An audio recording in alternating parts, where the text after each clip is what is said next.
को सहज अनुभूति की ईमानदार अभिव्यक्ति कविता के माध्यम से की। इसके अंदर उन्होंने है और किसके बारे में वर्णन किया?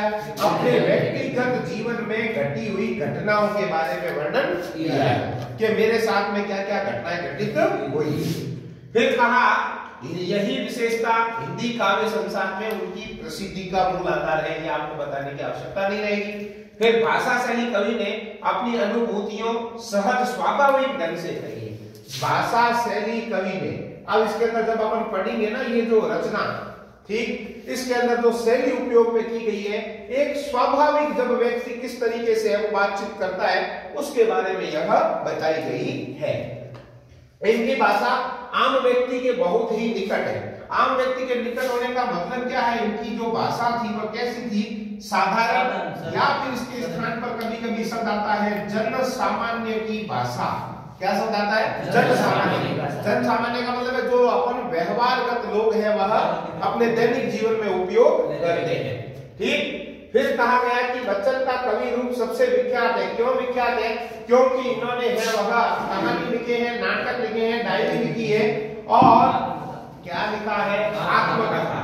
इनकी रचनाओं में क्या है? ईमानदार आत्म स्वीकृति, अर्थात स्वयं है वह उनके जीवन में जितनी भी घटनाएं घटित हुई उनको उन्होंने क्या किया है? स्वीकार किया, ठीक है ना।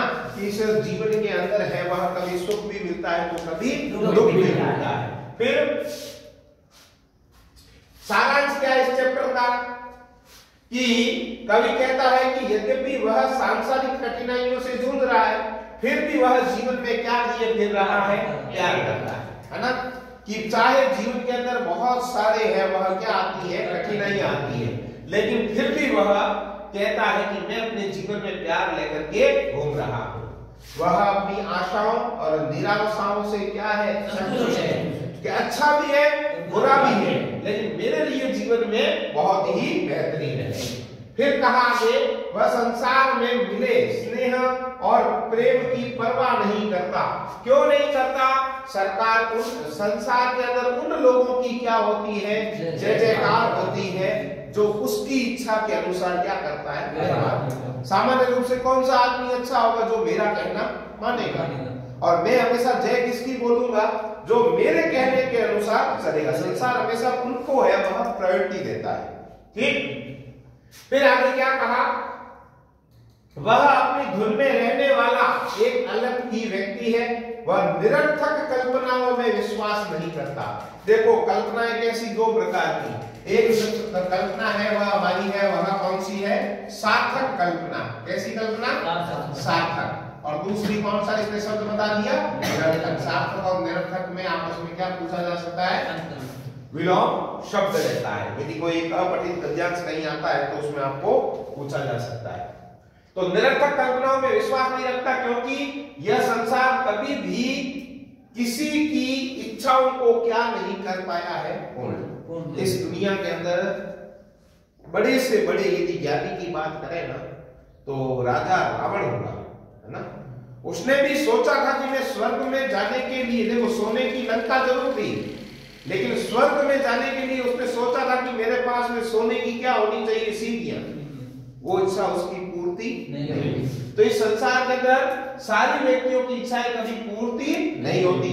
कभी सुख दुख, यश अपयश, हानि लाभ आदि द्वंद्वात्मक परिस्थितियों में भी कैसा रहता है? एक जैसा रहता है। उसके अंदर किसी प्रकार का कोई भी है परिवर्तन नहीं। यह संसार कैसा है? मिथ्या। मिथ्या का मतलब क्या है? झूठ है ना। यह संसार क्या है? जिस प्रकार से एक बूंद होती है पानी की, है ना, जब वो पानी की बूंद है वह समुद्र से क्या होती है? अलग होती है ना, तो वह कुछ समय बाद में क्या बन जाती है? क्षण भंगुर होती है, नष्ट हो जाती है, उसका कोई अस्तित्व नहीं रहता। तो उसी प्रकार से ये संसार जो हमको दिख रहा है ना, ये संसार एक मिथ्या है। अतः यहाँ स्थायी वस्तु की कामना करना क्या है? प्रश्न बन सकता है। क्या प्रश्न बनेगा बताइए? क्या संसार मिथ्या है? क्यों? है ना। या फिर हम एक दूसरा प्रश्न यदि यहाँ पर बनाना चाहे कि यहाँ पर व्यक्ति यदि वस्तु की कोई कामना करता है तो उसे व्यर्थ क्यों बताया गया है? क्यों बताया गया? क्योंकि ये संसार स्वयं ही क्या है? क्या है? क्षणिक है। जब संसार ही नहीं रहता है तो हमारी वस्तु की जो कामना है, इच्छा है, उसको करने की कोई आवश्यकता नहीं। कवि की प्रवृत्ति कैसी है? कवि कहता है जो मिल रहा है मुझे अच्छा है, ठीक है ना? उसकी प्रवृत्ति बताई गई है। कौन सी प्रवृत्ति है? संतोषी प्रवृत्ति है। वह अपनी वाणी के जरिए अपना आक्रोश व्यक्त करता है। वो जो अपने अंदर पीड़ा है वो सब किसके माध्यम से? अपनी वाणी के माध्यम से है, वह प्रकट करता है। उसकी व्यथा शब्दों के माध्यम से क्या होती है? प्रकट होती है। संसार उसे क्या कहता है?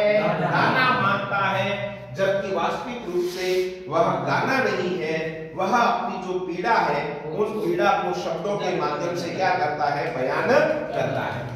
संसार उससे क्या कहता है? जब वो गीत गाता है इस प्रकार के, कौन से गीत गा रहा है? वो अपनी व्यथा को जब शब्दों के माध्यम से प्रकट कर रहा है तो वहां पर है वह संसार उसे कहता है कि यह तो एक बहुत बड़ा क्या है? कवि है। लेकिन है वह यहाँ पर कवि स्वयं अपने आप को एक क्या कहता है? कि मैं अलग प्रकार का व्यक्तित्व वाला व्यक्ति हूँ, सुख में भी उतना ही प्रसन्न रहता हूँ जितना दुख में। वह संसार को अपने गीतों द्वंद्वों के माध्यम से सदैव प्रसन्न रहने का प्रयास करता है। कवि सभी को सामंजस्य बनाए रखने के लिए कहता है। तो यह हमारे इस पाठ का है वह मूल सारांश है। देखिएगा, यदि आपको यह काव्यांश मिलता है और इस काव्यांश के प्रश्न बनाने होंगे तो कैसे? कि मैं जग जीवन का भार लिए फिरता हूँ। यदि इसी प्रश्न में से यह जो हमारा शब्द आया हुआ है जग जीवन, जग यानी क्या है? संसार। संसार रूपी जीवन के अंदर मेरे अंदर बहुत सारा भार है। यहाँ पर भार का मतलब क्या है? भार का मतलब क्या है? दुख है। मेरे जीवन में बहुत सारे दुख है और मैं उन दुखों को लेकर के चल रहा हूँ। यहाँ जग जीवन के बीच में जब योजक चिन्ह लगाया हुआ है तो आप बता सकते हैं इसमें यहाँ पर है वह अलंकार कौन सा होगा? कोई बता सकता है आप में से? संसार रूपी जीवन है ना? कौन सा अलंकार है? रूपक अलंकार है। फिर भी जीवन में प्यार लिए फिरता हूं, कर दिया किसी ने। यहाँ पर किसी ने का मतलब कोई बता सकता है? किसने? जंत्रित, जिनको छूकर मैं श्वासों के तार लिए फिरता हूं। यहाँ पर ये किसी ने शब्द किसके लिए आया है? किसके लिए आया है? अपनी स्वयं की प्रियतमा के लिए। मैं स्नेह सुरा का पान किया करता हूँ। मैं सुरा यानी शराब को पीता हूँ, लेकिन कौन सी शराब पीता हूँ? स्नेह रूपी शराब का है वह सेवन किया करता हूँ। मैं कभी न जग का ध्यान किया करता हूँ कि मेरे बारे में दुनिया क्या सोचती है। मेरा उससे कोई लेना देना नहीं है। मैं कैसा व्यक्ति हूँ? अलबेला व्यक्ति हूँ। सारे सुख और दुखों को एक ही प्रकार से क्या करता हूँ? स्वीकार करता हूँ। और यहाँ पर अगली बात आएगी, हाँ क्या है? कि जग पूछ रहा उनको जो जग की गाते हैं। यहाँ पर एक जग ये शब्द है और एक ये जग है। यहाँ पर हमारा एक प्रश्न भी आया हुआ होगा किताब में, है ना? कि दोनों स्थानों पर पहला यह संसार उसको पूछता है जो क्या करता है? संसार के लोगों की क्या करते हैं? सुनते हैं, है ना? उन्हीं का यशोगान किया करता है। और मैं अपने मन का दान किया करता हूँ। मुझे किसी के है वह सुख और दुख से कोई लेना देना नहीं है। मैं स्वयं हूँ। इसलिए अपन यहाँ पर एक शब्द पढ़ा था, कौन सा? आत्म अनुभूति, है ना? वो स्वयं आत्म अनुभूति करता है। तो यहाँ पर देखिएगा पहला प्रश्न क्या बनता है? आपका परिचय, कविता के रचनाकार कौन है? सब लोग जानते हैं। शैली यदि पूछा जाए तो इसमें कौन सी शैली लिखनी है? ये शैली लिखनी है। अलंकार इसमें मैंने बता दिए। कवि किसका भार लिए घूम रहा है? जीवन का भार। कवि किस सुरा का? कवि जीवन में क्या लिए घूमता है? बताइए। प्यार लेके घूम रहा है। और स्नेह सुरा में देखो, स्नेह सुरा बोलिए कौन सा है? तो अच्छा एक चीज और बता देता हूँ, 99% है ना एक्सपेरिमेंट और किया हुआ है। और कि जब कभी भी आपके गद्यांश और पद्यांश में प्रश्न आता है और यदि जैसे ये शब्द आया स्नेह सुरा, इन बीच में क्या आया हुआ है? 99% है वो आपका कौन सा अलंकार है? फिर यदि है वो मैंने ये लिख दिया माता माइनस पिता तो सर बीच में तो यहाँ पर भी योजक चिन्ह आया है, तो क्या इसमें है वह हमारा रूपक अलंकार होगा? नहीं होगा। क्यों? जो विलोमार्थी शब्द आएंगे ना, जहां कहीं पर भी ध्यान रखना, विलोमार्थी, माता पिता, रात दिन, सुबह शाम, ये सारे शब्द कैसे हैं? विलोमार्थी है। और उनके बीच में यदि योजक चिन्ह लगा हुआ होगा तो ध्यान रखना उसमें कभी भी समास नहीं होगा। उसके अंदर है वो समास होगा, उसके अंदर अलंकार नहीं होगा। तो वहां पर क्या शब्द लिखना होगा हमें? और, माता और पिता। ठीक है, तो ये तो था हमारा एक हमने गद्यांश किया। इससे आगे देखते हैं इसी चैप्टर में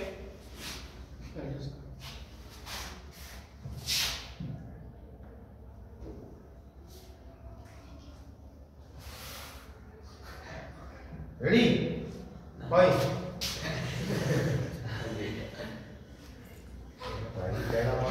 निज उर के उद्धार लिए फिरता हूं। उर का अर्थ क्या है? हृदय। ठीक है ना, मैं निज उर के उपहार लिए फिरता हूं, है यह अपूर्ण संसार न मुझको भाता। कवि ने संसार को कैसा बताया है? अपूर्ण संसार है। मैं स्वप्नों का संसार लिए फिरता हूं। मेरी अलग ही बिल्कुल क्या है? दुनिया है। कौन सी दुनिया है मेरी? सपनों की दुनिया। मैं जला हृदय में अग्नि दहा करता हूं, कि मेरे जो पीड़ा है ना, उस पीड़ा इत्यादि को मैंने अपने जेहन के अंदर है वो हृदय में क्या कर रखा है?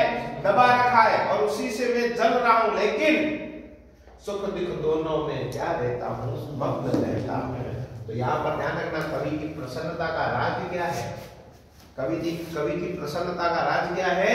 कि वह सुख और दुख दोनों परिस्थितियों में क्या रहता है? अपने जीवन का व्यवहार जो है वो समान रूप से रखता है। फिर क्या कहा देखो, जग भव सागर को तरने को नाम बनाए। कुछ लोग तो इस संसार में आते हैं, कर्म कांड करते हैं। किस लिए करते हैं? कि हम इस भव संसार, इस सागर रूपी जो संसार है ना, इस सागर रूपी संसार से पार होना है, तो लोग उसका कर्म करते हैं। लेकिन मैं भव मौजों पर मस्त बहा करता हूं। बताइए क्या अर्थ होता है? मैं है वह इस संसार की जो लहरें हैं, उन लहरों को बड़ी मस्ती और आनंद के साथ में क्या करता हूं? व्यतीत करता हूं। क्योंकि यह तय है कि जो संसार मिथ्या है, झूठ है, और उससे यदि किसी प्रकार की हम लोग क्या कर रहे हैं? अपेक्षा कर रहे हैं, तो वो अपेक्षा केवल क्या है? व्यर्थ है। इसीलिए हमें अपना जीवन आनंद पूर्वक जीना चाहिए। कभी हृदय में क्या जलाकर दहा कर रहा है? बताओ क्या? अपने हृदय के अंदर क्या जला रहा है? अग्नि तो जला रहा है, लेकिन अग्नि कैसी है? अग्नि का अर्थ है पीड़ा इत्यादि से। ठीक है, फिर क्या कहा? कवि कैसा संसार लिए फिरता है? कवि हमेशा कहता है कि मेरा संसार कैसा है? बताइए कैसा है? क्या है? स्वप्निल का अर्थ क्या होता है? क्योंकि यहाँ दिख रहा है, इसीलिए आपने स्वप्निल शब्द तो बोल दिया। अर्थ क्या होता है? नहीं, स्वप्निल, स्वप्न, बात समझ में आई? सपना। ये संसार कैसा है? सपने जैसा है। और सपने सारे साकार होते हैं क्या? नहीं होते। इसीलिए यहाँ पर है वह उत्तर क्या बनेगा? स्वप्निल।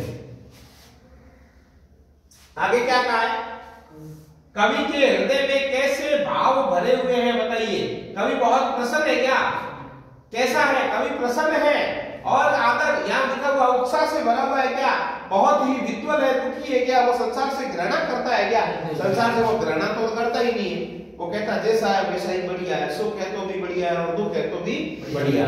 तो अपने जीवन में वो सदैव क्या रहता है? प्रसन्न रहता है। यहाँ लिखा हुआ देखो क्या रहता हूँ? रहता हूँ, है ना, आनंद और अनुभूति के साथ में। फिर देखिए उद्धार शब्द का अर्थ क्या होता है? मेरे उद्गार क्या है? मैं बोल रहा हूं, है ना, अपने उद्गार रखेंगे, यानी अपने क्या रखेंगे? भव संसार, भव सागर से क्या तात्पर्य है? बताइए। संसार, ठीक है। चलिए, अब ये प्रश्न आपके और आया हुआ है, और मैं और जग और कहां का नाता। इसमें ये और शब्द की आवृत्ति 3 बार हुई है, और प्रत्येक बार इसका जो अर्थ है वह क्या है? अलग है। जब किसी काव्य पंक्ति में एक ही शब्द की आवृत्ति कितनी बार होती है, 2 या 2 से अधिक बार, तथा प्रत्येक बार उसका अर्थ क्या होता है, अलग अलग होता है, ऐसी स्थिति में वहां पर कौन सा अलंकार होगा, व्यापक अलंकार होगा। ठीक, कि मैं और यानी मैं थोड़ा अलग प्रकार का व्यक्ति हूं, तो यहाँ मैं और यानी दूसरों से भिन्न हूं। और जग, जग ये और जो शब्द है ना, ये हमारा इंग्लिश का यदि हम कहें तो एंड है या संयोजक शब्द है ना, जो मेरे को और जग को क्या कर रहा है, जोड़ रहा है। और जग थोड़ा सा, संसार थोड़ा सा मेरे से क्या है, अलग। कहाँ का नाता, दोनों अलग अलग व्यक्तियों का नाता हो सकता है क्या? एक इधर जा रहा है, दूसरा इधर जा रहा है, तो दोनों के रिश्ते, दोनों के मन, दोनों के विचार मिल सकते हैं क्या? नहीं। वो कहता है ये तो संसार है ना, मैं बना बना कितने जग रोज मिटाता, कि मैं बना बना जग, यानी मेरे तो हर दिन एक नया संसार बनाता हूं। बताओ कौन सा संसार, कौन सा संसार बनाता हूं? मैं अपने एक सपनों का संसार हर रात को बनाता हूं, है ना। कभी आपने देखा होगा कि हम लोग है वो रात्रि में सपना देख रहे होते हैं, और ऐसा ही सपना है कि और चलते चलते हम लोग सपने के अंदर है वो ऐसा दृश्य आ रहा है कि हम एक जंगल में चल रहे हैं और कांटे हैं, और यदि वो कांटा हमारे है वो पांव में चुभ जाता है, तो कहते हैं एक कांटा सपने का दिल चीर देता है। जैसे वो कांटा लगेगा और हमारी आंख हमें पीड़ा होगी और हमारा सपना सारा क्या हो जाता है, टूट जाता है। तो यहां पर भी कवि कहता है कि मैं रोज बनाता हूं क्या, अपना संसार। ठीक, मैं जग जिस पृथ्वी पर जोड़ा करता वैभव, लोग यहाँ आकर के अपने बारे में, अपने स्वयं के परिवार के लिए क्या करते हैं, वैभव को जोड़ते हैं। क्या होता है वैभव, यश, ऐश्वर्य, और क्या है बताइए, धन दौलत, इज्जत, ऐश्वर्य, ये सारी चीजों का क्या करते हैं, इकट्ठा करते हैं। लेकिन मैं थोड़ा सा, मैं प्रति पग से उस पृथ्वी को क्या करता हूं, मुझे संसार से कोई लेना देना नहीं।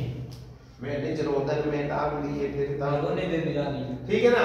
निज रोदन, मेरी जो वाणी है ना, उस वाणी में भी विशेष प्रकार की क्या है, राग है, ठीक है ना। लेकिन मैं कहूं किससे, शीतल वाणी में आग लिए फिरता हूं। मेरी वाणी कैसी है, शीतल है, बहुत स्नेह भाव से मैं बोलता हूं, लेकिन मेरे मन में बहुत ही क्या है, आग है, पीड़ा है। लेकिन हो जिस पर भूपों के प्रासाद निछावर, प्रासाद एक शब्द होता है प्रसाद जो मंदिर में मिलता है, और दूसरा शब्द है हमारा प्रासाद। प्रासाद का अर्थ होता है महल, कि मैं बड़े बड़े राजा महाराजाओं के है वह महल है ना, मैं क्या करता हूं, न्योछावर करता हूं, नहीं चाहिए मुझे।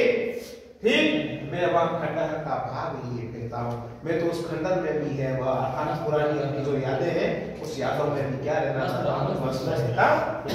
तो यहाँ पर अगली बात बताइए, कवि अपने रोदन में क्या लिए फिरता है, बताइए, रोदन में है वह राग लिए फिरता है।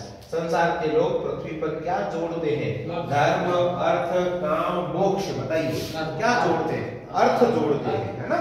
हमारे 4 पुरुषार्थ कहे गए हैं, कितने पुरुषार्थ हैं, 4, धर्म, अर्थ, काम और मोक्ष। पूछा जाता है कि सामान्यतः परम जो हमारा पुरुषार्थ है वो क्या है, मोक्ष है, लेकिन इसका उत्तर क्या है बताइए, इसका उत्तर है अर्थ। अर्थ यानी क्या होता है, धन, ठीक है, धन दौलत। कवि कैसे संसार को क्या करता है, ठुकराता है। कवि कहता है कि मेरे को ये संसार नहीं चाहिए। कौन सा संसार, जो अपने है वो यश, वैभव, कीर्ति इत्यादि का क्या करता है, यशो गान करता है। मुझे ऐसे संसार की आवश्यकता नहीं, क्योंकि संसार को स्वयं है कैसा है, क्षण भंगुर है। ठीक, हो जिस पर भूपों के प्रासाद निछावर, प्रासाद का अर्थ पूछा गया है, बताइए प्रासाद का क्या हो गया, महल। चलिए अब अपनी यहाँ पर एक बात ध्यान रखना, शीतल वाणी में आग लिए फिरता हूँ। अब देखो कोई चीज कहता है कि है वह मीन होगी ना, मीन मछली है ना, सॉरी, भूप यानी है वह राजा है, और प्रासाद यानी महल है, ठीक है, क्योंकि मैंने वो अर्थ प्रासाद का बताया था। चलिए फिर देखिए, शीतल वाणी में आग, शीतल वाणी का अर्थ क्या है ना। अब सोचिए कि विरोध कैसे, विरोध है ना, वाणी कैसी है लेकिन उसमें आग, तो संभव हो सकता है क्या। ऐसे यदि मैं बात करूं कि एक मछली है ना, मीन, और वो मीन कहती है कि मैं पानी में रहती हूं लेकिन मैं प्यासी हूं, ये संभव हो सकता है? नहीं हो सकता ना। ठीक है, उसी प्रकार से यहाँ पर अलंकार की बात करेंगे तो कौन सा अलंकार है बताइए? विरोधाभास अलंकार है। ठीक है, चलिए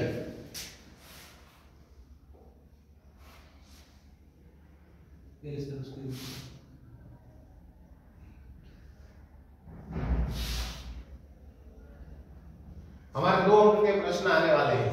है? नहीं है? क्या इधर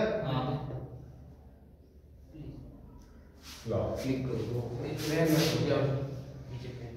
ठीक है, जहां पर दाना, अब देखो बहुत शानदार प्रश्न और ये परीक्षाओं में आता भी है। जहां पर दाना रहते हैं वही नादान भी रहते हैं। कवि ने ऐसा क्यों कहा? पहले तो आप मुझे ये बताओ दाना का अर्थ क्या है? दाना का अर्थ क्या है? कोई है बता सकता? दाना का अर्थ चुगा पक्का क्लियर है? तो बताइए दाना का अर्थ क्या है? चुगा तो नहीं है, बोलो। दाना किसका प्रतीक है? लिखा हुआ है दाना का मतलब है यह दाना अपने आप में संसार का एक बहुत बड़ा क्या है? प्रतीक है, सांसारिकता का प्रतीक है। इसमें उत्तर आ रहा है, देखिए। कवि मानता है कि संसार में डूबे रहना, रोटी कपड़ा मकान में लगे रहना, यह सिर्फ एक जीवन में क्या है? नादानी मूर्खता है कि मैंने क्या किया कि मैंने रुपया पैसा धन दौलत ऐश्वर्य वैभव कीर्ति ये सारी इकट्ठी करी। लेकिन एक यूनिवर्सल ट्रुथ है, कौन सा? आया है सो जाएगा, राजा रंग फकीर, है ना? एक सिंहासन सब चले एक बदी जंजीर, खाली हाथ आया बंदे खाली हाथ जाएगा। तो तेने अपने जीवन में क्या कमाया? मैंने रुपया पैसा धन दौलत, तुम मूर्ख था, है ना? तेने इस संसार को, मनुष्य को ये जीवन मिला ना, इस मनुष्य जीवन को भी वो व्यक्ति आनंद पूर्वक है वो व्यतीत यदि नहीं कर रहा है ना, भले जीवन में सुख दुख तो ये तो क्या है? आने जाने के लिए, नहीं तो पता ही नहीं चलेगा। तो पहली बात कही है, कवि मानता है कि संसार में सिर्फ डूबे रहना। डूबे रहने का मतलब है भोग विलास आलस्य प्रमाद, ठीक, रोटी कपड़ा मकान में लगे रहना नादानी है। दाना किसका प्रतीक है बताइए? सांसारिकता का प्रतीक है। तो जहां पर दाना रहते हैं, जो व्यक्ति केवल संसार में केवल आया है, आकर के कमाया खाया पिया और चला गया, तो उसका रहना कोई सार्थक नहीं है, जन्म लेना भी सार्थक नहीं है। फिर कहा उनके पीछे लगे रहना मनुष्य की क्या है? नादानी है। कवि ने सांसारिक सफलताओं को व्यर्थ बताने के लिए यह कथन कहा कि तुम ये जो सब कुछ इकट्ठा कर रहे हो, ये सारी चीजें क्या है? व्यर्थ है, इसका कोई महत्व नहीं। शीतल वाणी में आग होने से क्या अभिप्राय है? शीतल वाणी में आग का तात्पर्य कवि का स्वर और स्वभाव कैसा है बताइए? कैसा है? कोमल। कवि का जो भाव है, कवि का जो स्वर है, वो स्वभाव बहुत ही कोमल, किंतु उनके मन में विद्रोह की प्रबल भावना है। विरोध तो कर रहा है, ठीक है ना, लेकिन किसके माध्यम से? वो अपनी वाणी को कैसा रख रहा है बताइए? वाणी उसकी कैसी है? शीतल वाणी है। फिर कहा वह प्रेम से रहित संसार को क्या करता? अस्वीकार। वो कहता ये संसार न मुझको भाता। ये संसार क्यों नहीं भाता है? क्योंकि ये संसार अपूर्ण है, पूरा नहीं है, ठीक है ना। इसलिए वो संसार की क्या करता है? यहाँ पर एक शब्द लिखा है, ऐसे संसार को वह क्या करता है? दुत्कारता है कि उस संसार को वह ठोकर मारता है ना। ना आत्मपरिचय के माध्यम से, कविता के माध्यम से कवि संसार को क्या संदेश देना चाहता है? संसार को क्या संदेश है? संसार को कैसा संदेश दिया गया? मस्ती का संदेश दिया गया। क्यों दिया गया? क्योंकि हमने पहले ही पढ़ा, एक दर्शन का प्रवर्तक पढ़ लिया, कौन सा? अल्लाहवादी। आप बता सकते हैं अल्लाहवादी का मतलब क्या है? अल्लाहवादी का मतलब ही है मस्ती, ठीक है, आनंद, ठीक, मस्ती का संदेश देना चाहता है। ऐसी मस्ती जिसमें संपूर्ण संसार मदमस्त होकर आनंद विभोर हो उठे, वह आनंदित होकर नृत्य करने लगे। इसी मस्ती के साथ में वह सदैव क्या करे? लहराता रहे। यहाँ पर ये बात कही। कवि ज्ञान की बजाय किसे अपनाना चाहता है? कवि कहता है मुझे ज्ञान की आवश्यकता नहीं है, मुझे क्या चाहिए? ज्ञान की अपेक्षा मुझे किसकी आवश्यकता है? प्रेम। क्योंकि अपने पढ़ा में जन जीवन का भार लिए फिरता हूं, लेकिन जीवन में प्यार लिए फिरता हूं। क्यों? क्योंकि वह ज्ञान का जो रास्ता है वो अत्यंत कठिन और क्या है, दुष्प्राप्य है, अर्थात जिसे प्राप्त नहीं किया जा सकता। देखिए ध्यान रखना, आपने पढ़ा भी होगा एक स्थान विशेष पर कि जो व्यक्ति कैसा होता है, शून्य होता है। पढ़ा है कहीं पर ऐसा? यदि हमने एक चैप्टर पढ़ा होगा हिंदी के अंदर जैनेन्द्र कुमार का, है ना, और बाजार दर्शन हमने पढ़ा है। उस बाजार दर्शन में व्यक्ति विशेष के बारे में बताया गया है ना, कि जो व्यक्ति शून्य है, जिसके मन में कुछ नहीं है ना, इसका मतलब जो शून्य है वह व्यक्ति क्या है बेटा, ईश्वर। ठीक, यहाँ पर भी यही बात है कि जिसे अनादिकाल से संसार के बड़े बड़े महात्मा मुनि सत्संग भी कोटि कोटि प्रयास करने पर भी क्या नहीं कर पाए, प्राप्त नहीं कर पाए, तो वे तो कौन से खेत की मूली ना। कवि को संसार अपूर्ण क्यों कहता है? ये तो संसार है ना, ये संसार कैसा है, स्वार्थी। हर कोई व्यक्ति अपने स्वार्थ की पूर्ति में डूबा हुआ है। संसार केवल उन्हीं की पूछता है जो उनकी क्या करते हैं, जयकार करते हैं। इसलिए प्रेम शून्य संसार कवि को क्या मानता है? ठीक, ये संसार कैसा है जिसमें प्रेम है नहीं, हर व्यक्ति एक दूसरे को क्या कर रहा है, स्वार्थ के लिए काटने का प्रयास कर रहा है। कवि ने स्वयं को दीवाना क्यों कहा है ना, अपने अंत में एक पैराग्राफ में पढ़ा था, है ना, कवि कहता है कि मैं अपने आप को क्या हूँ, दीवाना क्यों कहा है? देखिए, क्योंकि सामान्य रूप से दीवाना शब्द कहूँ या फिर मैं हिंदी की जो निर्गुण भक्ति है ना, उसके अंदर एक शब्द आता है फक्कड़। ठीक है ना, हाँ बिल्कुल, कुटज शब्द हमने पढ़ा, वो कुटज रचना पढ़ी है साहित्य वालों ने, कि एकदम फक्कड़ है। फक्कड़ का मतलब क्या होता है, सामान्य सन्यासी, अवधूत है ना। चलिए वैसा ही यहाँ पर बताया है। क्या कहा? कवि स्वयं को दीवाना इसलिए कहता है क्योंकि वह तो दीवानों का वेश धारण कर अपनी मस्ती में मस्त होकर के क्या कर रहा है, घूम रहा है। साथ ही वे अपने संग मस्ती का, प्रेम का संदेश लेकर घूम रहा है, जिसे संसार सुन करके क्या करेगा, झूम उठेगा, झुक जाएगा और लहराएगा। यदि कम से कम मैं लोगों को प्रेरणा देने का तो कार्य कर रहा हूँ, भले ही मेरे मन में बहुत सारी क्या है, पीड़ा है ना, लेकिन मैंने अपने दुखों को कभी किसी के सामने व्यक्त नहीं किया। क्यों? क्योंकि मारवाड़ी का पता ना, औंधे आगे रो सत्यानाश कर लो, है भाई, संसार ही अपूर्ण है और मैं उसी के सामने अपनी व्याख्या कर रहा हूँ, पीड़ा व्यक्त कर रहा हूँ। चलिए, मैं भव मौजों पर मस्त बहा करता हूं, पंक्ति का आशय स्पष्ट कीजिए। क्या कहा है? कवि संसार के आकर्षणों में कोई रुचि नहीं रखता, उसे कोई लेना देना नहीं है। वह सांसारिक विषय वासनाओं के संसार से अलग थलग अपने प्रिय के प्रेम में तल्लीन होकर, ध्यान रखना, अपने बस वो कहता है मेरे तो एक ही मेरी प्रियतमा, जिससे मैं बहुत अत्यधिक क्या करता था, स्नेह प्रेम करता था, उसमें वो मस्त होकर सांसारिक लहरों पर बहकर इस भव संसार को क्या करना चाहता है, पार करना चाहता है। कवि स्वयं को किस प्रकार के खंडन का स्वामी मानता है? उसने कहा था कि मैं न्यौछावर करता हूँ क्या, लोगों के प्रसाद, है ना, मैं प्रति पग पृथ्वी को ठुकराता हूँ। कौन सी पृथ्वी को ठुकराता हूँ?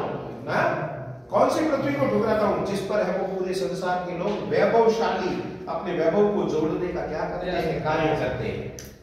कहा कवि अपनी प्रिया के प्रेम वियोग के कारण विच्छिन्न हो गया है, जो एक किसकी तरह है, खंडहर की तरह। ये शरीर तो है लेकिन अंदर से पूरा ही खोखला है, ठीक है ना, लेकिन फिर भी उसका मूल्य बहुत ही क्या है, अनमोल है। वह इतना सुंदर है, इसकी शोभा के समक्ष बड़े बड़े राजाओं के आलीशान महल भी क्या है, नगण्य है। सामान्य रूप से आप किसी भी एक खंडहर की बात करें, हम लोग बाड़मेर की धरती पर रहने वाले लोग हैं, हमारे पुरातन यदि पुरातत्व विभाग के कुछ ऐसे खंडहर यदि हम लोग चूज करें तो ऐसी ऐसी चीजें आप लोग कल्पना नहीं कर सकते कि उस समय लोगों ने इतनी शैली, जब उस समय इतनी टेक्नोलॉजी भी नहीं थी, और ऐसी ऐसी चीजों का क्या कर दिया, निर्माण, है ना। जैसे हम केरालू के मंदिरों की बात करें तो वो ध्वंस तो हो रखे हैं, खंडहर बने हुए हैं, लेकिन हमारे लिए आज भी वो क्या है, प्रेरणादायी है, ठीक है। लेकिन बड़े बड़े जो राजमहल बने, जो बड़ी बड़ी होटलें बनी हुई है ना, उसमें उतनी नक्काशी नहीं की हुई होगी, है ना, जितनी कहाँ की गई है, उन पत्थरों पर की गई है, ठीक है। मैं और जग और कहाँ का नाता, अपनी बात आ गई थी यहाँ पर, यह और शब्द की क्या बतानी है, विशेषता बताओ, यानी और यहाँ पर 3 बार आया है। हो सकता है इस प्रश्न को आपको पूछने का जो तरीका है वो यही हो सकता है कि इसमें और शब्द की आवृत्ति बार बार हुई है, तो कौन सा अलंकार है ये भी पूछ सकते हैं। चलिए, इस कविता में और शब्द का प्रयोग 3 अर्थों में हुआ है, ठीक है ना। मैं और, पहली बात, मैं और में शब्द का और का अर्थ कि मेरा अस्तित्व बिल्कुल ही क्या है, अलग है, तो ये अपना अस्तित्व अलग कर रहा है। दूसरा आ रहा है अपना और, ठीक, क्या कहा देखिए, और जग में शब्द के माध्यम से कवि ने संसार की संग्रह जितनी भी स्वार्थ प्रवृत्ति है उसको क्या किया है, स्पष्ट किया है कि ये संसार थोड़ा सा बिल्कुल ही क्या है, अलग है। और तीसरा जो और आया हुआ है, ये वाला बीच वाला, यह हमारा कैसा चिन्ह है बताइए, योजक है, जो दो को क्या कर रहा है, जोड़ रहा है, ठीक है। फिर क्या, संसार में कष्टों को सहते हुए भी खुशी और मस्ती का माहौल कैसे पैदा किया जा सकता है। देखिए विद्यार्थियों, सामान्य रूप से जो कष्ट होते हैं ना हमारे, हम किताबों के द्वारा पढ़ तो लेते हैं, लेकिन अवबोधात्मक प्रश्न आते हैं। कैसे आते हैं, अवबोधात्मक, कि आपने ज्ञान तो प्राप्त किया, लेकिन उस ज्ञान के बारे में आप उसको, यदि आपके साथ में ऐसा व्यवहार हो जाता है तो आप अपना जीवन कैसे जिएंगे। तो यहाँ पर यह जो प्रश्न दिया गया कैसे किया जा सकता है, इसमें आपके थॉट मांगे गए, आपके विचार मांगे गए। क्या कहा है देखिए, सुख और दुख तो मानव जीवन का अभिन्न क्या है, अंग है। संसार में कष्ट सहना प्रत्येक मनुष्य की क्या है, नियति है। देखिए यदि कष्ट, यदि किसी व्यक्ति ने जीवन में जिया ही नहीं, कष्ट सहा ही नहीं है, तो मृत्यु के बाद में भी ऊपर जो धर्मराजा जी बैठे हैं ना, वो नीचे भेजते हैं एक बार वापिस, कहते हैं अपने जीवन में यह सहन ही नहीं किया, तेरे को क्या पता, एक टेस्ट चॉकलेट का बाकी है, जाके लेके आ, है ना। एक बार दुखों को भोगना बहुत जरूरी है। व्यक्ति इन दुखों में भी सुखी और मस्ती का जीवन जी सकता है। जरूरी नहीं है कि सुख में ही हम लोग हैं वह खुशी और मस्ती का जीवन जी सकते हैं, दुख में भी खुशी और मस्ती का जीवन जिया जा सकता है। बिना दुखों के सुखों की सच्ची अनुभूति नहीं है। ध्यान रखना, जो व्यक्ति कष्ट देखता ना, आपने बहुत बड़े बड़े संघर्ष की दास्तानें सुनी होगी कुछ लोगों विशेष के बारे में, जिनका प्रारंभिक जीवन था।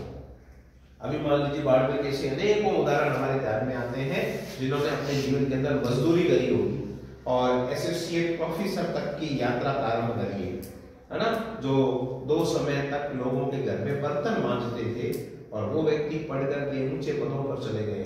अब उन्हें सुख की अनुभूति हो रही है, सुख अब मिल रहा है उनको, लेकिन पहले उन्होंने जीवन में क्या देखा, दुख। तो जब आपके पास दुख ही नहीं है तो आप सुखों की सच्ची अनुभूति कभी नहीं प्राप्त कर सकते हो। इसका मतलब क्या, यहाँ पर यदि एक लाइन यह बना करके दे दी जाए, स्पष्ट कीजिए कि आत्म परिचय पाठ के अनुसार दुख ही सुख की क्या है, कसौटी है, शुद्धता है ना, खरापन है। सुख का खरापन क्या है, दुख। यदि आपके जीवन में दुख ही नहीं होगा तो आप कभी भी सुख की परिकल्पना नहीं कर सकते। ठीक, यदि व्यक्ति ऐसा सोच ले तो दुख की स्थिति में भी वह क्या रहेगा, खुश रहेगा और उसका जीवन कैसा रहेगा, मस्ती भरा होगा।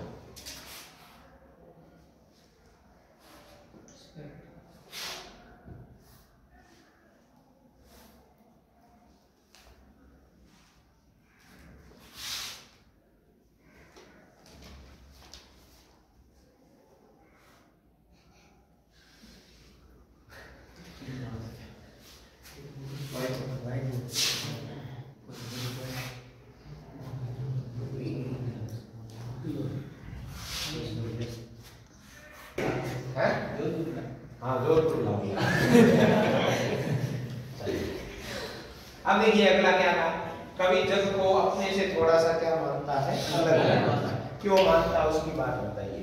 कवि कहता है मेरा और जगत दोनों का अस्तित्व कैसा है, अलग है। क्यों अलग अलग है? कवि कहता है कि मैं और हूं, अर्थात मैं प्रेम के संसार में सदैव क्या रहता हूं। ठीक है,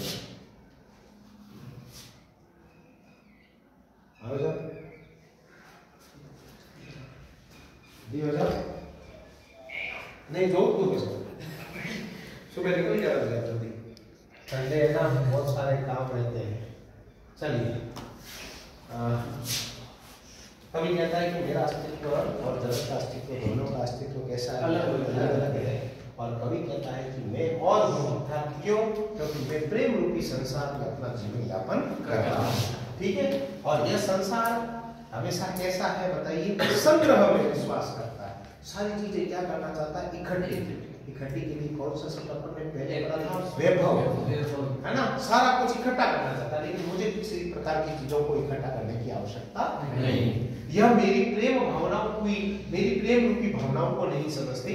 दोनों के संबंधों में किसी प्रकार का कोई क्या नहीं है, समानता नहीं है। इस कारण से मैं थोड़ा अलग प्रकार का हूँ और ये संसार थोड़ा सा अलग प्रकार का है। जब इसीलिए दोनों के बीच में कैसी स्थिति पैदा हो जाती है? टकराव की स्थिति पैदा हो जाती है। यह जग उसकी सोच के अनुरूप नहीं है, जैसा वो चाहता है कि संसार में प्रेम भरा जीवन होना चाहिए। आत्मपरिचय कविता को दृष्टि में रखते हुए कवि के कथ्य किसमें लिखिए? अपने शब्दों में प्रस्तुत कीजिए। जो सामान्य रूप से आपके ये प्रश्न आता है ना, और वो आपके एक शब्द लिखा हुआ आ सकता है, और वो आता है प्रतिपाद्य। क्या शब्द आता है? क्या होता है प्रतिपाद्य? मूल सारांश। ठीक, कविता में बताया गया है कि दुनिया को जानना बहुत ही सरल है, किंतु स्वयं को जानना बहुत ही क्या है ना? हम दूसरे के बारे में कहते हैं सर वो ऐसा है, कितना सरल है एक दो शब्द। क्या हमने स्वयं को जाना है क्या? हम अपने स्वयं को कहीं भी नहीं जानते। अच्छा, यदि मुझे कह दिया जाए अपने बारे में बात बताइए, तो मैं क्या बताऊंगा? नाम, पिताजी का नाम, गांव, रुचि, 5 बातें जो पॉजिटिव वाली है। और सामने वाले का परिचय यदि पूछा जाए कि वो कौन है, तो वो 1 नंबर का, वो ढीकड़ा पूछना, ऐसा करता हम उसके बारे में 50 प्रकार की बातें स्वयं के बारे में। तो यहाँ पर भी यही बात बताई है। कवि ने इस कविता के माध्यम से दुनिया को जानना बहुत ही सरल है, किंतु है वह स्वयं को जानना बहुत ही कठिन है। समाज में रहकर मनुष्य को खट्टे मीठे कड़वे सभी प्रकार के अनुभव आते हैं। ठीक है, शासन और व्यवस्था चाहे जितना उसे कष्ट दे दे, लेकिन वह उसे कटकर नहीं रह सकता। एक सरकारी योजना, एक सिस्टम है ना, कि जीवन है, संसार रूपी जीवन है ना, इस संसार रूपी जीवन में दुख भी आएगा और सुख भी आएगा। ऐसा है कि मैं सुख तो ले लूं और दुख जैसी आए मैं उसके हटा दूं, ऐसा हटा सकता हूँ क्या? नहीं हटा सकता हूँ। व्यक्ति की पहचान तभी होती है विद्यार्थियों जब वो कहाँ रहता है? समाज में रहता है। कवि कहता है कि मेरा जीवन विरुद्धों में भी सामंजस्य से बना रहा। मेरे जीवन में बहुत सारे द्वंद्व थे, लेकिन फिर भी मैं डटा रहा समाज के अंदर। मैंने हमेशा कौन सा जीवन जिया है? विरोधाभासी जीवन जिया है। कवि कैसे जीवन की कल्पना करता है? कवि ने जीवन की कामना की है कौन से? जिसमें प्रेम हो, मस्ती हो, आनंद, सौंदर्य से भरपूर हो, चारों तरफ सुंदरता ही सुंदरता हो। प्रेम रूपी क्या हो? मदिरा हो। ठीक है ना?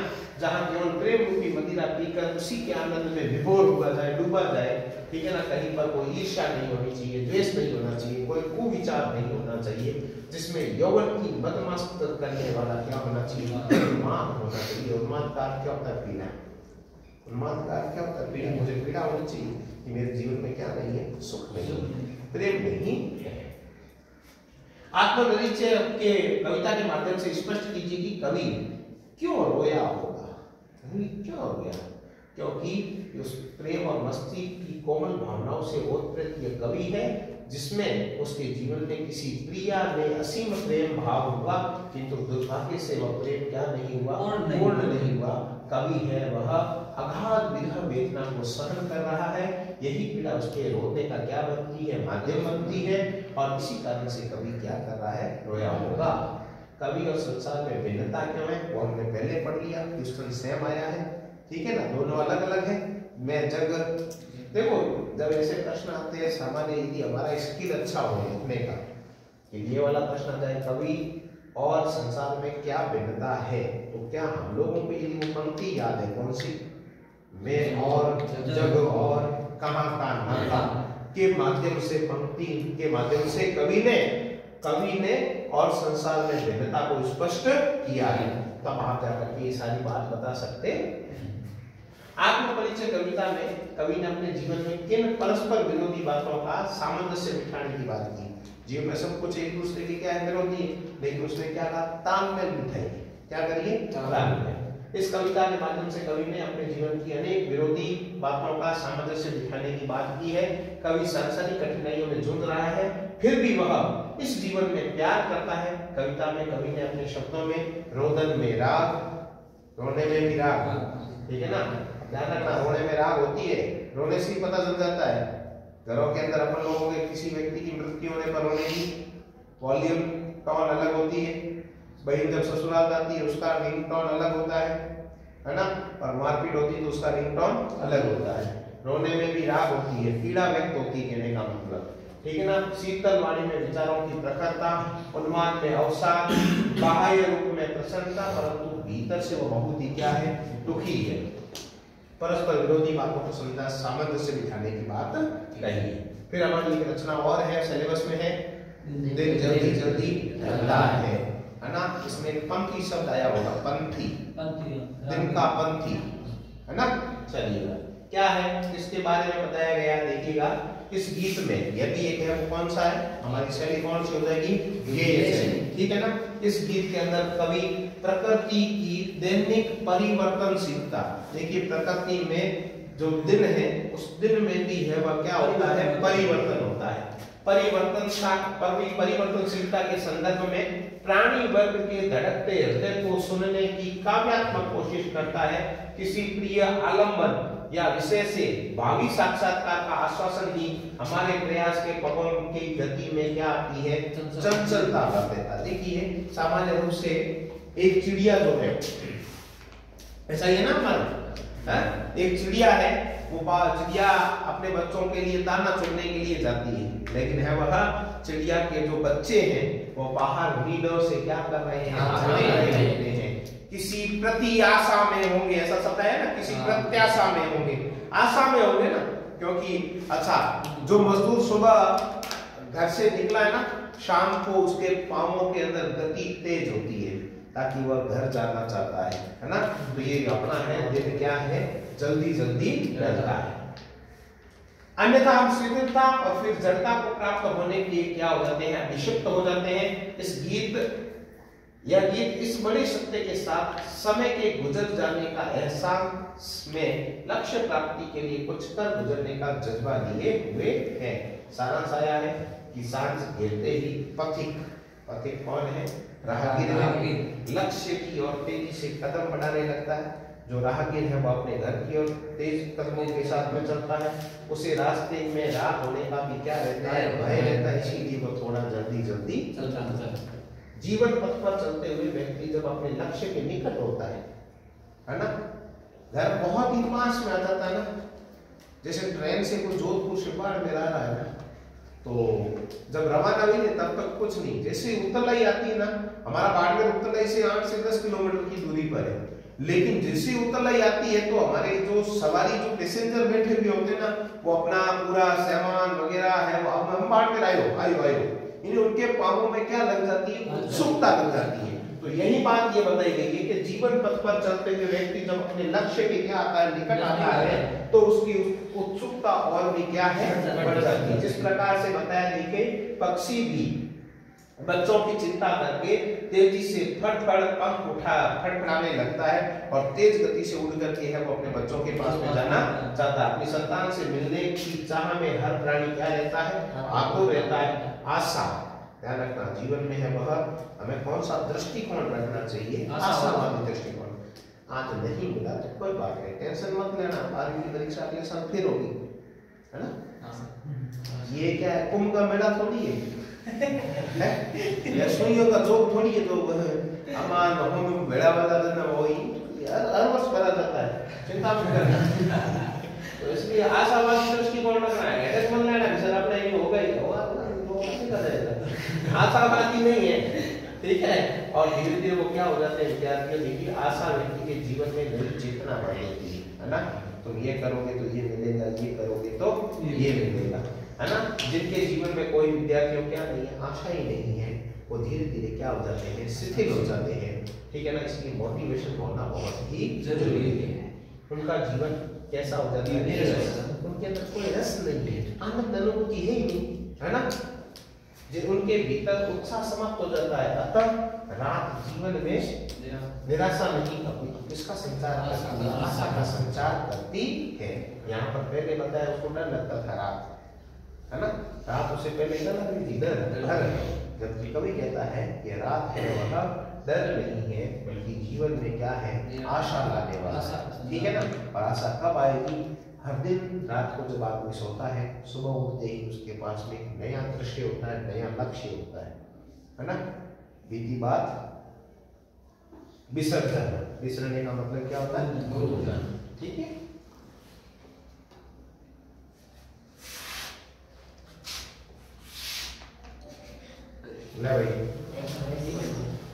बाईस इसके पता नहीं क्या है। रात कहीं मंजिल की तो यह सोच थका दिन का पंथी भी जल्दी जल्दी चल रहा है। अब मैं प्रश्न पूछूंगा, दिन का पंथी किससे कहा गया है? और क्या पंथी? अच्छा, दिनकर किसे कहते हैं? दिनकर सूर्य को। सूर्य दिन का पंथी भी ध्यान रखना, सूर्य को भी कह सकते हैं। सूर्य क्या करता है? दिन को हमें आंख नहीं, उसकी भी गति क्या रहती है?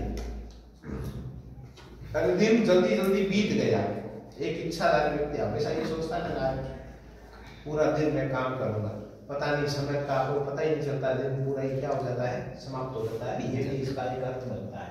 हो जाए न पथ में, यहाँ किस पथ की और कवि ने संकेत किया बताओ? जीवन पथ की ओर, रास्ते की ओर, संसार की ओर, उपरोक्त जीवन पथ की। ध्यान इस पथ अभ्यास में पथ किसका प्रतीक है? पथ कठिन राह। इस जीवन में बहुत सारी क्या आएंगे? कठिनाई आएगी, ठीक है ना। दिन जल्दी जल्दी घटता के पंक्ति के माध्यम से कवि क्या संकेत करना चाहता है? क्या समय बहुत ही परिवर्तनशील है, पहली बार। दूसरी, समय किसी की प्रतीक्षा नहीं करता, ठीक। तीसरा क्या कहा गया? उक्त दोनों, पहला और दूसरा दोनों। फिर कहा गया है जल्दी से शाम होने वाली है। बताइए इसका उत्तर क्या होगा? समय परिवर्तनशील है, ठीक है ना। और समय किसी की क्या नहीं करता, प्रतीक्षा नहीं करता, किसी के रुकने पर भी है वह रुकता नहीं। पथिक जल्दी जल्दी मंजिल की ओर क्यों बढ़ता है? क्यों बढ़ता बताइए? क्योंकि उसे डर है कि रात होने वाली है ना। अरे उसे डर है रात होने वाली है, उसकी मंजिल भी उसके पास न होती है, कहीं रास्ते में वह रात न हो जाए। बताइए उपरोक्त सभी जल्दी जल्दी में कौन सा अलंकार है? बताइए, देखते तो बताइए सकते हो। देखिए पुनरोक्ति अलंकार है। कैसा अलंकार है? देखो ध्यान रखना, पुनरोक्ति का मतलब होता है जब जल्दी जल्दी शब्द है ना। सहज शब्द है, जल्दी जल्दी का मतलब क्या है? जल्दी। अरे जल्दी जल्दी का मतलब क्या? तेज, है ना। दोनों के यदि अर्थ अलग अलग होते, ध्यान रखना, माता और पिता वाला मामला होता, ठीक है ना, माता माइनस पिता, और ऐसे ही आपने पढ़ा था स्नेह माइनस सुरा, तो वहां पर हमारा अलंकार कौन सा होता है? लेकिन इसका कोई अर्थ दूसरा नहीं निकल रहा, एक ही अर्थ निकल रहा, तो ये क्या है? है ना। जैसे अपने पढ़ा होगा पत्ते होते हैं, वो कैसे होते हैं? हरे हरे पत्ते। तो हरे हरे शब्द की रिपीटेशन हो गई ना, तो अर्थ तो कितना आया उसका? एक गहरा ही है, तो वहां पर अलंकार कौन सा होगा? पुनरोक्ति। ठीक। अच्छा, बच्चे प्रति आशा में होंगे। प्रति आशा का मतलब है उनकी कोई ना बच्चों की क्या रहती है? आशा है ना। भाई आवे बाटियों लावे, ठीक। नींदों से जाग रहे होंगे, ठीक है ना। 5 बजे के बाद में बच्चे हैं वह अपने घर के बाहर है, वह किस पर खड़े रहते हैं? उस मुंडेर पर खड़े रहते हैं। मुंडेर समझते हो क्या? मुंडेर छत जो है ना, छत के आगे छाजा बना, उसको मुंडेर बोलते हैं। वहां पर खड़े होकर अपनी इच्छा आने वाले परिजनों का क्या करते हैं? इंतजार करते हैं। पर ध्यान करो में चिड़िया के बनता कितनी चंचलता है। यह ध्यान, कौन सा ध्यान? कि मेरे बच्चे हैं वह आशा में है, वह घोंसलों से क्या कर रहे हैं? झांक रहे हैं। उसको देख करके चिड़िया के पंखों में और उड़ान क्या हो जाती है? किसी के दिल जल्दी जल्दी डरता है। बच्चे माँ की प्रत्याशा में क्यों होंगे? माँ है, बाहर गई है, किस लिए गई है? माँ का स्नेह पाने के लिए पहला, दूसरा भोजन पाने के लिए। उक्त दोनों या माँ के साथ बाहर घूमने की आशा बताइए। माँ का स्नेह भी चाहिए उसे, और उसे क्या चाहिए? बच्चे प्रत्याशा में होंगे, नींदों से जाग रहे होंगे। यहाँ कौन सा रस है? इस प्रकार से माँ अपने पुत्र को क्या करती है? श्रृंगार रस तो है ही, वो सजने धजने की बात नहीं है। वीर रस इसलिए नहीं है क्योंकि इसको पढ़ने से बच्चे आशा में होंगे, है ना। नीडों से जाग रहे होंगे। जब सरल भाव आता है तो कभी भी जो वीर रस होता है ना, वीर रस के अंदर है, पढ़ते ही हमारे अंदर है वो उत्साह का संचार हो जाता है। ठीक है ना। चलिए, तो इसका उत्तर है वात्सल्य। अगला हमारा है निम्न में से क्या सोचकर चिड़िया के पंख चंचल नहीं होते हैं? चंचल नहीं होते, क्या बताया गया है? बच्चे इंतजार कर रहे हैं, इस कारण से चंचल नहीं होते क्या? होते हैं। बच्चे वो खुद क्या बताइए? भूखे हैं। ठीक, बच्चों को क्या है? खाना खिलाना। अरे ये सारी चीजें तो उसके चीजों में क्या भरती है? चंचलता भर देती है। तो इसमें से उत्तर क्या होगा? इनमें से कोई नहीं। नीडों से झांक रहे होंगे, इस पंक्ति में कौन सा बिंब है? कैसे पता चला? हाँ, क्योंकि लिखा हुआ है ना। सामान्य रूप से बिंब कितने होते हैं, कौन बताएगा? दृश्य बिंब, श्रव्य बिंब और श्रव्य दृश्य बिंब, बस तीन ही होते हैं। एक स्पर्शीय बिंब होता है। क्या होता है? स्पर्शीय। दृश्य बिंब होता है, दृश्य का मतलब दिखता है। जैसे देखो, नीडों से जाग रहे होंगे, इसको देखते हमारी आंखों के आगे क्या दृश्य है ना। ठीक है ना। कल कल बहती नदियां, अब कल कल बहती नदियां बह रही थी, इसका मतलब हमारे कान का काम कर रहे हैं, यानी वो दृश्य नहीं होकर के क्या हो जाता है? श्रव्य हो जाता है। यहाँ पर हमारा क्या है? दृश्य। नीड, नीड का अर्थ क्या होता है? रचना पढ़ी होगी, नीड का निर्माण फिर नेह का आह्वान फिर है ना। हरिवंश राय बच्चन की ही रचना है। ले भाई से आगे बढ़े। नेक्स्ट नहीं आएगा तो आ जाएगा। डर गया, इस बार डर गया शायद, मुझे लग रहा है। या तो ये फाइल बड़ी है ना, है बड़ी इस कारण से। चलो हाँ ले लो। मुझसे मिलने को कौन विकल, मैं हूँ किसके हित चंचल, यह प्रश्न शिथिल करता पद को भरता और में विध्वलता है, फिर जल्दी जल्दी डरता है। मुझसे मिलने को कौन विकल है, दुखी है, पीड़ित है, मुझसे कौन मिलना चाहता है बताइए। दिन जल्दी जल्दी ढलता है, गीत का यह प्रश्न उर में क्या भर देता है बताइए। उर यानी हृदय, हृदय में क्या भर देता है? क्या भर देता है बताइए? हमारे अंदर है वह क्या भरता है? शिथिलता भरता है। क्या भरता है? शिथिलता। ठीक है ना, कि मैं क्यों इतना तेज गति से जाऊं, मेरे घर पे तो कोई इंतजार करने वाला नहीं है। इसलिए व्यक्ति क्या हो जाता है? शिथिल हो जाता है, बैठा रहता है। कवि के मन में कौन सा प्रश्न नहीं होता है बताइए? मैं किसके लिए जल्दी चलूं? इस पद्यांश के माध्यम से क्या करना, पूरे चैप्टर के माध्यम से नहीं, इस केवल काव्यांश के माध्यम से। मैं किसके लिए जल्दी चलूं? मेरा तो कोई नहीं, मैं हूँ किसके हित चंचल, लिखा है ना। लेकिन दूसरा तो है, फिर क्या कहा बताइए? मुझसे मिलने को कौन व्याकुल है, कोई दुखी है ही, मेरा इंतजार कर ही नहीं रहा है। मेरा कौन इंतजार कर रहा है? मेरा इंतजार कोई कर रहा है। क्या होता है इसका? मेरा इंतजार कोई कर रहा है। शायद प्रश्न ठीक नहीं है, क्योंकि तीसरा और चौथे में मेरा कौन इंतजार कर रहा है, मेरा कोई इंतजार कर रहा है, नहीं की है। शायद तक इस प्रश्न में त्रुटि है। ठीक है। कवि की व्याकुलता का कारण क्या है? कवि किस लिए व्याकुल है बताइए? माता के वियोग से, पिता के वियोग से, पत्नी के वियोग से, या भाई बहनों के वियोग से? इसलिए पत्नी के वियोग से। अपन ने पढ़ा ना, प्रियतमा किसकी? हरिवंश राय बच्चन की। फिर जल्दी जल्दी करता है। कवि हताश और दुखी क्यों है बताइए? क्यों दुखी है? क्योंकि परिवार से बिछड़ गया। ठीक है ना। घर जाते हुए कवि के पग शिथिल क्यों हो रहे हैं? क्योंकि वो घर जाना तो चाहता, पहले बहुत उत्सुकता थी, अब वो घर क्यों नहीं जा रहा है? क्योंकि उसके घर पे कोई इंतजार नहीं कर रहा है। ठीक है ना।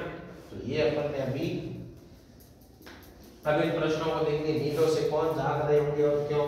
नींदों से चिड़ियों के बच्चे जाग रहे होंगे क्योंकि संध्या के समय उनकी माता उनके पास नहीं है और उन्हें आशा है कि उनकी माँ उनके लिए क्या यानी कौन सा दृष्टिकोण है यहाँ पे? दृष्टिकोण कौन सा है? आशा का, है ना। पथिक के तेज चलने का क्या कारण है बताइए? पथिक तेज इसलिए चलता है क्योंकि सामने वाले का लक्ष्य बहुत ही क्या है? सभी में रात ना होता, इसलिए वो जल्दी जल्दी चलकर अपने मंजिल तक पहुंचना चाहता है। कवि की व्याकुलता का क्या कारण है? वो व्याकुल क्यों है, दुखी क्यों है? कवि इसलिए व्याकुल और दुखी है क्योंकि वो अकेला है, उसकी प्रियतमा थी वह उससे बिछुड़ गई है, इस कारण से वो बहुत ही दुखी है और उसके मन में अनेक प्रकार के प्रश्न उठ रहे हैं। कवि के कदम शिथिल क्यों हो जाते हैं? उसके कदम आगे बढ़ते हुए होते तो हैं, लेकिन फिर शिथिल हो जाते, रुक जाते हैं। क्यों रुक जाते हैं? क्योंकि कवि अकेला उसका इंतजार करने वाला कोई नहीं।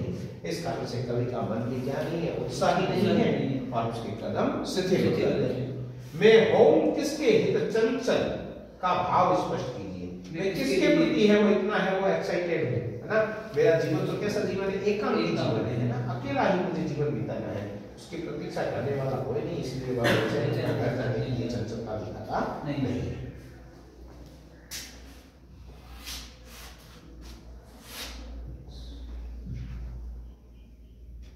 ये आपके 3 नंबर के प्रश्न आते हैं क्या या 4 का आता है?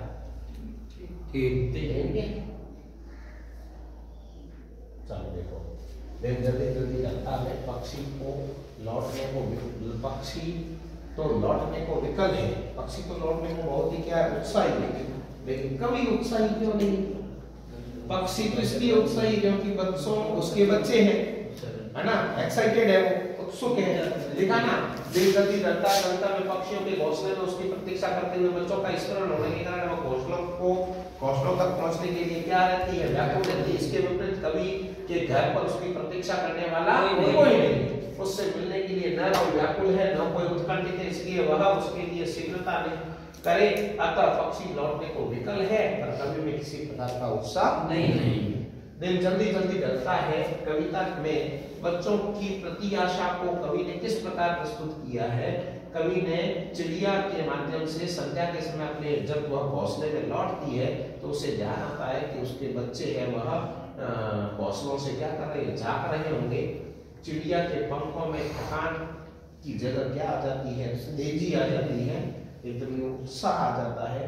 वह और तीव्र गति से उठने लगती है। वह चाहती है कि बच्चों की सारी इच्छाओं को क्या करे, पूरा करे, उसे स्नेह रूपी पंखों में क्या कर ले, समेट ले। कवि ने बच्चों की प्रत्याशा को जीवन की गति और आशा की क्या माना है, किरण माना है। दिन जल्दी ढलता कविता के आधार पर उन स्थितियों को स्पष्ट कीजिए जिसके कारण पथिक क्या करता है, जल्दी चलता है। पथिक अपना लक्ष्य जानता है और लक्ष्य प्राप्त करने के लिए थकान होने पर भी वह दिन भर चलता रहता है, क्योंकि भय है कि कहीं वह रुक गया तो दिन क्या है, ढल जाएगा और क्या रात हो जाएगी। दूसरे शब्दों में क्या कहा, इसका भावार्थ बनता है, ध्यान दीजिए, भावार्थ यह बनता है कि जीवन जो है ना वो कैसा है, क्षणिक है, पता नहीं हमारा जीवन कब समाप्त हो जाए, ठीक है ना। नहीं, मनुष्य की जो इच्छाएं होती है ना, वो इच्छाएं कितनी है, अनगिनत इच्छाएं, इसीलिए उन्हें पूरा करने के लिए वो क्या करता है, जुटा रहता है। दिन के ढल जाने से पूर्व ही वह अपनी मंजिल को क्या करता है, प्राप्त करना चाहता है। दिन जल्दी ढलता की आवृत्ति से कविता में क्या संकेत बताया गया? संकेत यह बताया गया है, समय अपनी अबाध गति से चलता रहता है, समय किसी का इंतजार नहीं करता, ठीक है ना, समय के बारे में, ठीक है ना। इसलिए हमें अपना सारा कार्य कब कर लेना चाहिए, समय पर ही पूरा करना चाहिए। जो समय बीत गया अभी लौट कर नहीं आएगा, ठीक है ना, वापस तुरंत आ जाएगी, ध्यान रखना, बाहरी वापस आएगी। ये जो समय बीत जाएगा ना, यह वापस कभी लौट कर नहीं आएगा। बाकी सारी चीजें हम दुनिया में ला सकते हैं, लेकिन समय को प्राप्त नहीं कर सकते। दिन के जल्दी ढलने से हमें क्या प्रेरणा मिलती है? हमें यह प्रेरणा मिलती है कि व्यक्ति को क्या होना है, सजग होना है। और जैसे ही दिन चलने का आता है तो उसके अंदर है वो स्फूर्ति आती है कि मुझे कहाँ जाना है, घर जाना है। दिन जल्दी ढलता की आवृत्ति के माध्यम से समय की तेजी से व्यतीत होने का संकेत किया गया है, ठीक है ना। समय की गति निरंतर क्या रहती है, प्रवाहित होती रहती है, बीते हुए समय को कभी लौटाया नहीं जा सकता। इसीलिए समय रहते हमें अपने सभी संपूर्ण कार्यों को कर लेना चाहिए, ठीक है। ये हमने 2 चैप्टरों को पढ़ा, इसके बाद में फिर बात करेंगे, ठीक है। आगे हमारा चैप्टर आता है 2 चैप्टर कैरी चैप्टर हुआ है, आगे हमारे फिर है वह प्रकरण है, ठीक है ना।